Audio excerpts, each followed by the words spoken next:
Bienvenidos. En este video vamos a estudiar el fenómeno de la capilaridad y llegaremos a la expresión matemática de la ley de Jurín.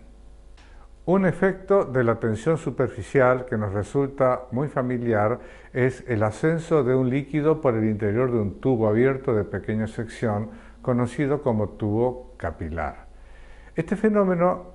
se conoce como capilaridad y su nombre deviene de que justamente a los tubos donde se verifica el fenómeno se los conoce, como ya se dijo, como tubos capilares.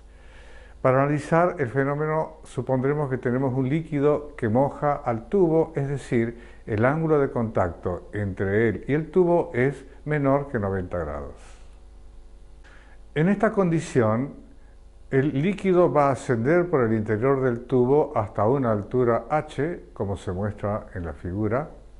En ella puede advertirse que el líquido está ascendiendo por el interior del tubo capilar hasta una altura h, dado que la fuerza de tensión superficial F lleva hacia arriba la columna y esta, a medida que aumenta su altura, incrementa su peso, que en la figura puede verse como el vector W.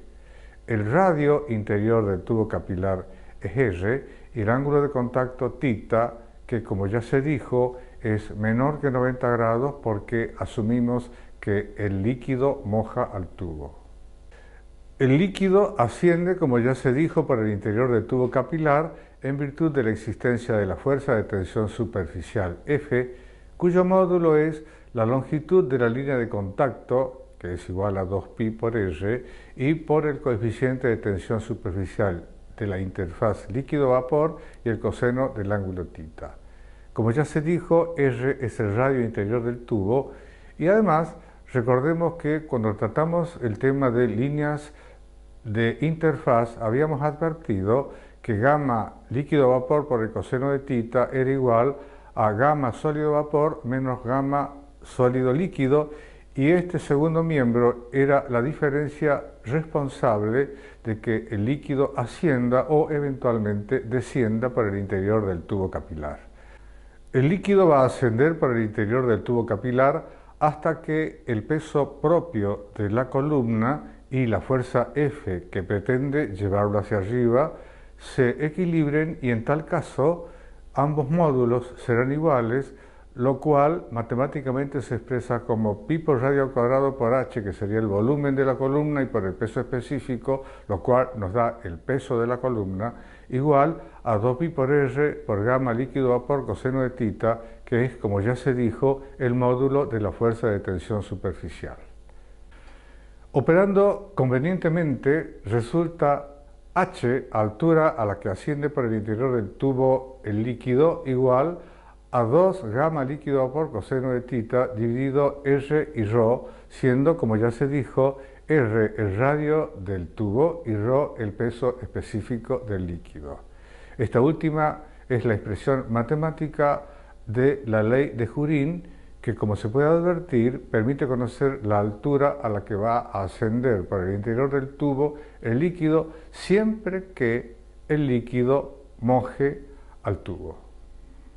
Esta última expresión también es válida si lo que ocurre es el descenso capilar, lo cual se produce si el líquido no moja al tubo, es decir, si el ángulo θ es mayor que 90 grados y menor que 180 grados. Siendo así, el coseno de θ es negativo y consecuentemente h también lo es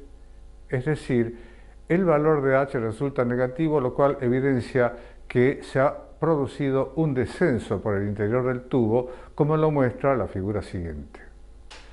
En la figura puede advertirse que h se mide por debajo del nivel de líquido contenido en el recipiente y además